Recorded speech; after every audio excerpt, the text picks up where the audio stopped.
بینەرانی ئەم دیمەنانە لە واشنگتن ڕابردوویەکی تراژیدیای لە بیرکراوی کورد دێننەوە بەرباز کە 30 ساڵە قوربانیەکانی خۆیان دەدوێنن. باز لە ئێستایەکیش دەکەن کە کورد لە ئەفرین ئەگەری هەیە ڕوبەڕووی کۆمەڵکوژی ببنەوە. لەگەڵ ئەو هەموو کۆمەڵکوژیەی ڕوبەڕووی کورد بووەتەوە، کورد هێشتا زیندووە و خەڵکی کوردیش بڕیاریان داوە بمێننەوە. بەڵام ئێستا دەترسم چونکە لە بەردەم هەواڵێکی باشدا نین. ژێنۆسایدێکی دیکە لە دژی گەلی کورد بەڕێوەیە لەلایەن هەمان دەوڵەتی داگیرکەر کە لە ڕابردوودا کوردستانی خوێناوی کردووە. بەرژەوەندی سیاسی زۆر جار نەهامەتی و کۆمەڵکوژیشی خستوەتە لاوە. ئەم سیناتۆرەی مەریلاند کە لە ڕابردوو هاوڕای باڵوێزی پێشووی ئەمریکا لە کرواتیا پیتەر گاڵبرێث لە ساڵی 1970 راپۆرتی کیمیابارانی هەڵەبجەیان هێناوەتە کۆنگرێسەوە، بەڵام ئاکامی نەبووە.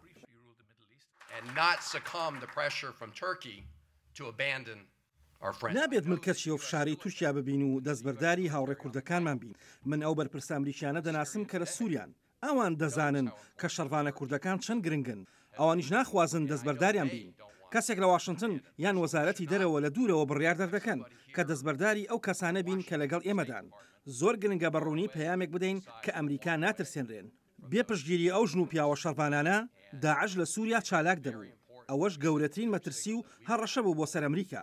بە ئەو تاوانانەی لە هەڵەبجە و لە ئەنفالدا دەرحەق بە کورد کراوە، ڕێگە نەدەین لە شوێنێکی تر دەرحەق بە کورد دووبارە بێتەوە.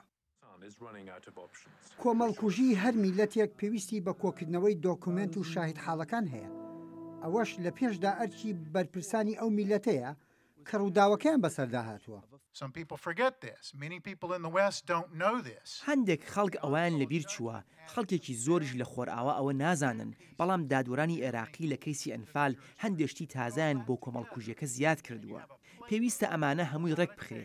ئێستا کتێبێکی ڕێنماییمان هەیە تا بزانێت چۆن چەمکی جێنۆساید ورد بکرێتەوە، نیشانی بدەین کەسانێکی تایبەت لە کارەساتێکی تایبەتدا بەوە تاوانبارن یاخودنا. چونکە ئەگەر لەو بارەیەوە یاسا و ڕێنوێنەکان پەیرەو نەکەین، ئێمە لەگەڵ داعشدا هیچ جیاوازیەکمان نییە.